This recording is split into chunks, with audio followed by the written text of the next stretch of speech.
Hey, thanks for joining me, everyone, on this Wednesday, March 8th. I'm so glad that you're here. Today, let's talk about Cunningham's Law, okay? Now, this may sound a bit like an internet gimmick, okay? But trust me, there's some actual real wisdom here. Let's get to it. Here's the deal. The basic idea behind Cunningham's Law is that the best way to get the right answer on the internet is not to ask a question, but to post a wrong answer. I know what you're thinking, Tom. That sounds crazy. How could possibly posting the wrong answer get you the right one? Well, hear me out. When you post a wrong answer online, what usually happens is that people will jump in and correct you. They'll tell you what you got wrong and explain the correct information. And in the process, you can benefit from the collective knowledge and expertise of the online community. Plus, there's another benefit to this approach that's often overlooked, something I often overlooked.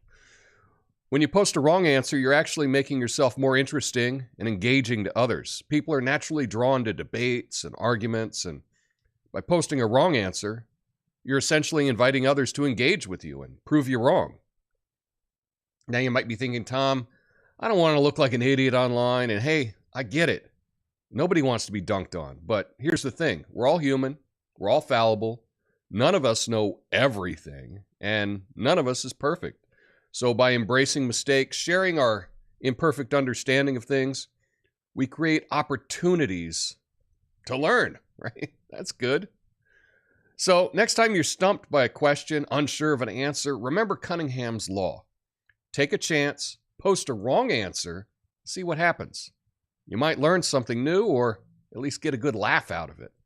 My name's Tom Coffey. This is the Coffee and Nuance Show, the best censored commentary and news show live right now. Flame on.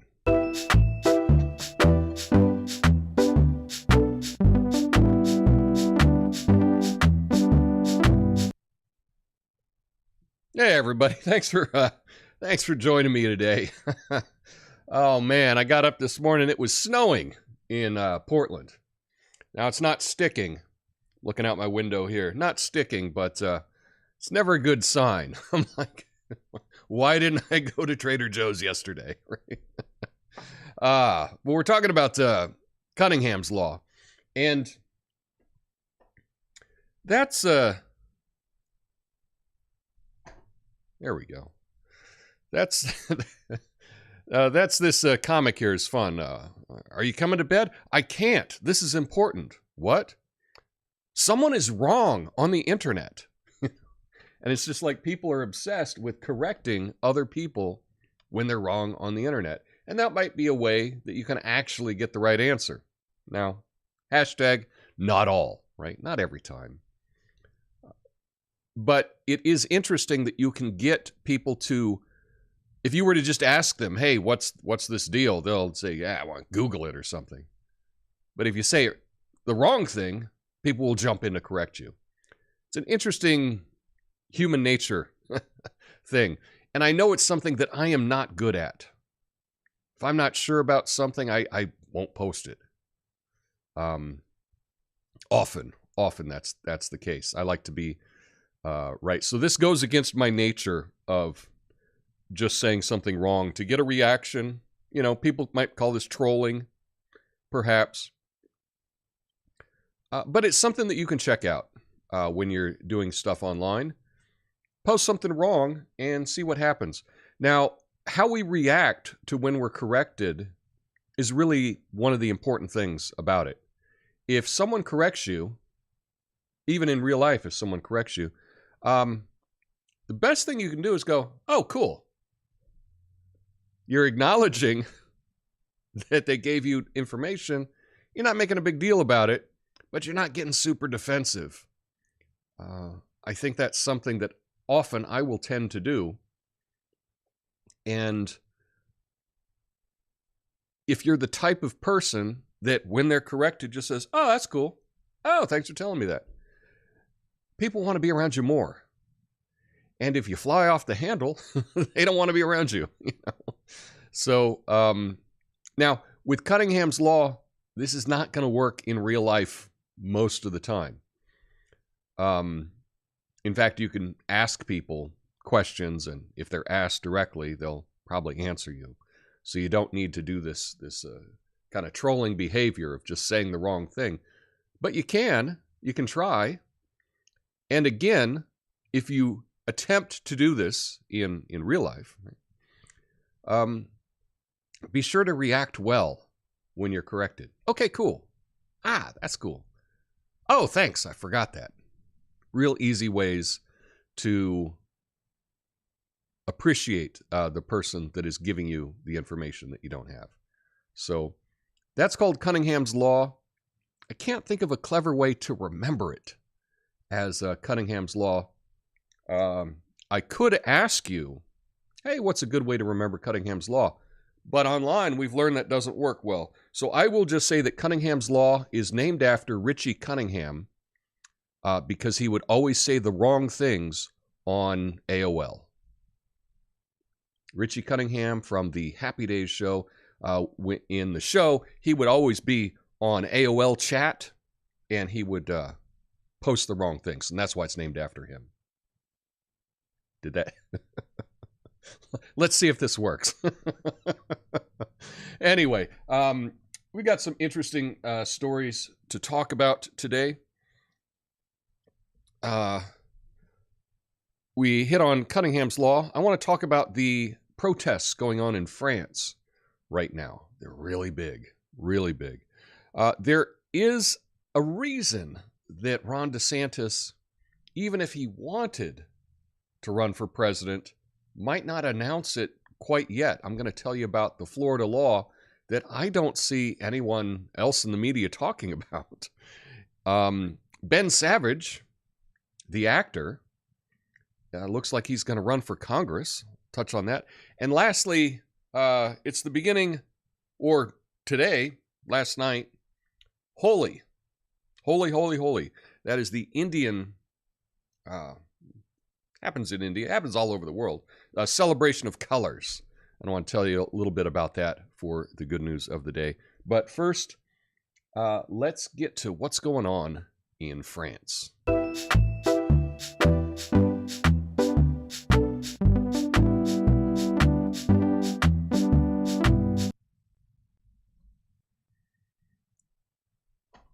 There we go. France protests. There's a nationwide strike against a proposed pension reform that would raise the pension age by 2 years to 64. It spilled over into Wednesday as unions seek to force a government retreat on this unpopular policy. On Tuesday, 1.2 million people took to the streets in demonstrations across the country, making it the highest turnout for this protest day, the sixth against the reform this year. The strike, which disrupted train service, shut down schools, halted fuel deliveries, also drew more industrial sectors, extending to truck drivers, garbage collectors. Unions have said there'll be rolling strikes going forward that could go on for days. And I've got to hand it to the French when it comes to protesting. They know how to protest. They protest right. Now, you may remember a couple years ago, prior to the lockdowns and prior to any of that stuff, there was the Orange Vest protests where there were working class people that were out protesting in France. And I was really shocked by the numbers that they could get out there. It takes a lot for people to protest in the U.S., but to be able to get over 1 million people out in the streets against this, and I understand, raising retirement 2 years, you work your whole life, they tell you, oh, you get to retire at 62, and they go, oh, not so fast, now it's 64. I'd be protesting as well. And protesting in large groups, it works. That's why they do it. Okay? And I think that France is a good example of when you can get a lot of people to make a big fuss about something, you can bring about some change. It's really the only thing that we have. I guess we can vote, you know? But often we're left with choosing between candidates that neither one of them will do the thing that we want them to do. So big protests, I'm in favor of big protests. A lot of times they get co-opted, and when you have a big protest, often there'll be people there that don't always agree on everything. And, you know, if it's a protest that the media likes, they'll say that's a positive thing. It's a protest that the media doesn't like. They'll say, can you believe this protest? It involved this nasty group was in that protest as well. And they use guilt by association to make all the protesters look bad. But I'm onto their tricks. You're onto their tricks as well. So this is going to be interesting going forward to see what happens in France with these protests. And I wish them well. I wish them well. I gotta get my yellow vest if this becomes a bigger thing. And just a little trivia side note as to why they were wearing yellow vests in France for the protests is that it is the law in France that every car has 2 yellow, fluorescent vests that you keep in your trunk. So if you break down on the side of the road and you have to do work or change a tire or something like that, that you have some safety, you're wearing a safety vest so that other drivers can see you. And because of this law, everybody has a yellow vest. And so the idea is when they were wearing yellow vests, everyone had one anyway, and that was a good way to symbolize a protest.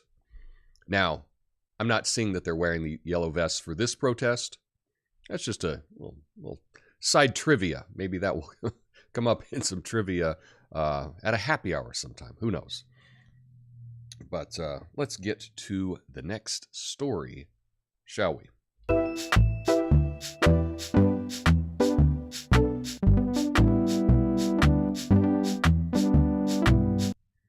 Okay.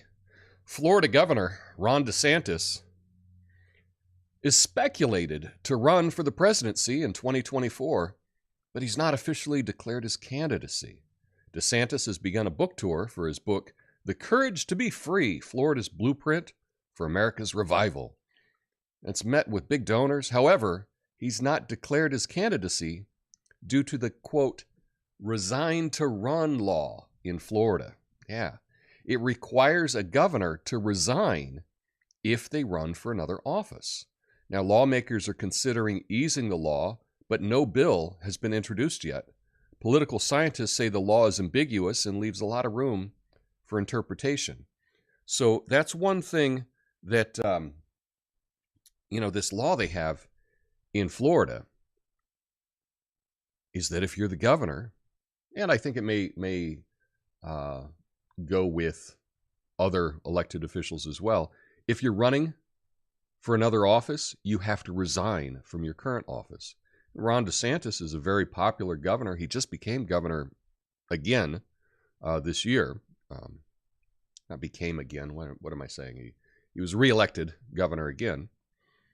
And so to resign, to turn around and run for president, seems like a bad idea. And so what will probably happen, as he's very popular in Florida, and they'll probably pass some kind of new legislation that will allow him to run for president while being governor, perhaps, because I don't see him giving up being Florida's governor to run for president. And it's interesting because this is a known thing, and I don't see all the news. I don't see all the talk shows. I don't see many of them, actually. But I haven't seen this brought up as a point as to why Ron DeSantis is not declared.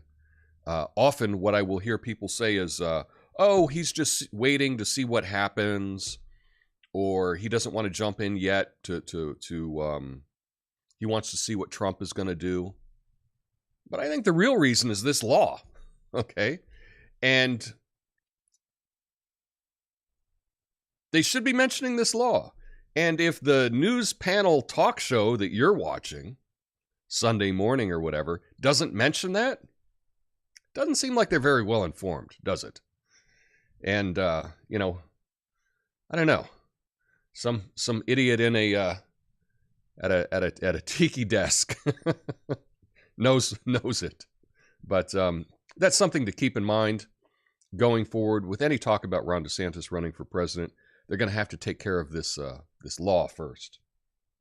But next, we got someone else running for office.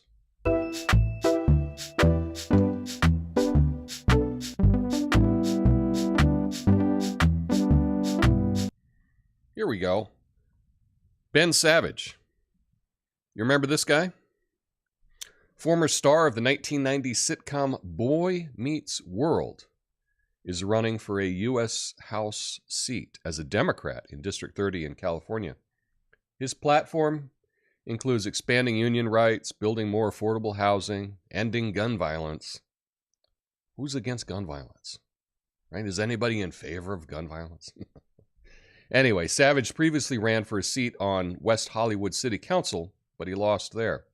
He's best known for his role as Corey Matthews on Boy Meets World and was part of the show's reboot, Girl Meets World. Now, I don't really know what either of those shows. I remember Boy Meets World. I didn't really watch it, but I think at the time, the one thing I remember about it was some people thought that the principal or the teacher looked like my dad. They would tell him, "You look like whoever the guy was on the show." That's the extent of what I know the show. So it's hard for me to root for him. I didn't watch the show as a kid. I know that the girl on the show was everyone's internet crush or everyone's TV crush, Topanga. That was a little after my time. Didn't really watch TV then much. This may come as a shock to kids today, but we had one TV in our house growing up. It was in the living room. That was the only TV. I didn't have a TV in my room. And when I went to college, I didn't have a TV. So there wasn't a whole lot of TV watching then. So I'm not that familiar with him. Good luck, Ben Savage. I looked at his website. I looked at his platform. He seemed very cookie cutter establishment Democrat. From what I could tell, it's hard to really know. And I don't fault anyone when they just kind of put out their platform if it sounds really regular, because that's what you want. You're trying to raise money. You're trying to get people involved. Just because you say something when you're running doesn't mean necessarily that you're going to do it. I never really believed campaign promises at all. But so the Boy Meets World guy is going to maybe be Boy Meets Congress. Something like that. I don't know. I wish him good luck. I don't know that much about him. But I don't know. Maybe he has the potential to draw attention to some things that regular non-Hollywood people just aren't able to do. So good luck, Ben.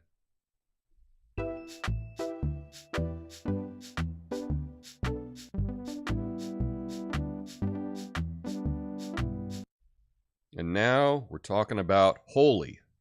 Holi. And that's how you pronounce it. Holi, Holi. It's an ancient Hindu festival celebrated in India, Nepal, and around the world, marking the advent of springtime. The festival is known for bonfires, colorful powders, and other festivals rooted in Hindu texts and stories. Holi is one of two main festivals in Hinduism, the other being Diwali. The festival, the holiday, is tied to several stories, including one that celebrates devotion. The celebrations can vary depending on the region in India, but one of the most common celebrations is having a bonfire on the eve of Holi, and I believe that was last night. The next day, people celebrate by throwing colors on each other, which celebrates the coming of the spring season and the season of joy. People also make and eat different foods in honor of Holi. Now remember, it's pronounced Holi. I look at it in my head, I say Holly, it's holy. Like a whole thing.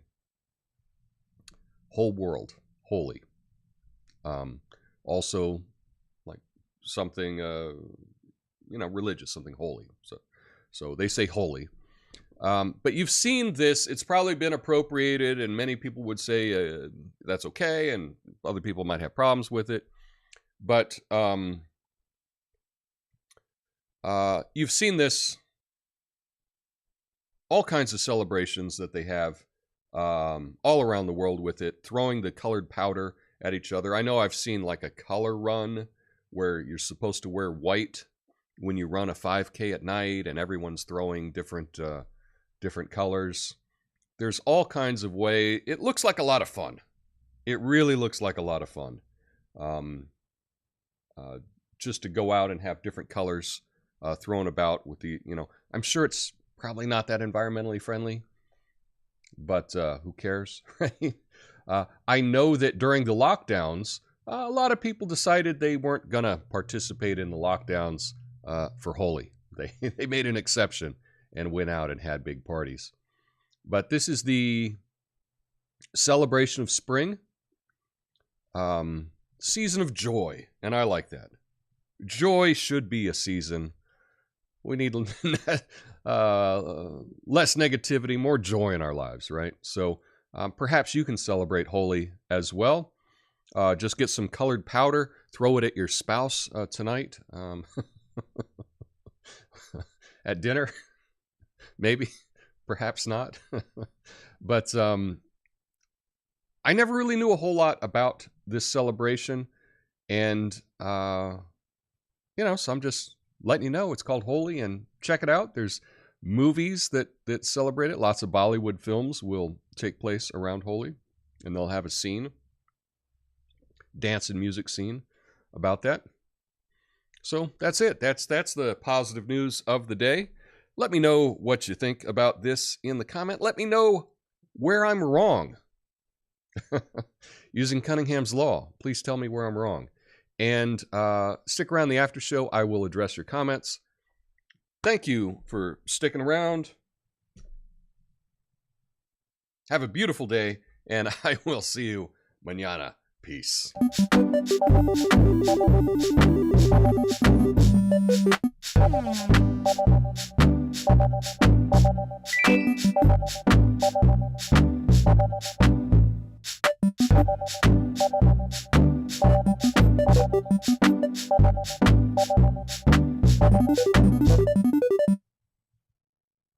All right.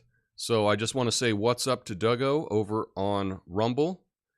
And if you would like to get a shout out at the beginning of the after show every day, you can go over to Rumble and put a comment in. Like I've said, I'm getting about the same number of views on my show, not live, but on the replay on Rumble as I do on YouTube. Not many comments at all. So if you're on Rumble, please hit me up with a comment. That would be awesome. But here we go. Miranda's in the chat. Lucid Moments of Reality, 5150. Hey, hey, hey. Wednesday it is. Yes, and I know that I pronounce days like that. I say Wednesday, Monday, Tuesday. I believe, in my opinion, it's the correct way to pronounce it. But I know that people say Wednesday. But I say Wednesday.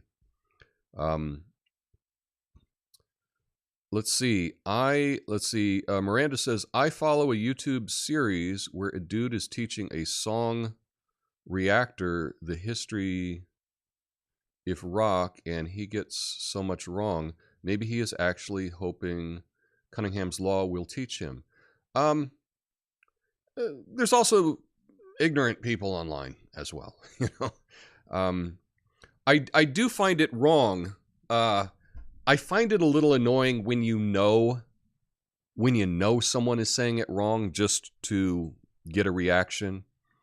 Often people will misspell something like in the title of the video or on a graphic or something like that, just to get engagement up. And I think that that's kind of, you don't want to do it just to get engagement if you're, doing a show.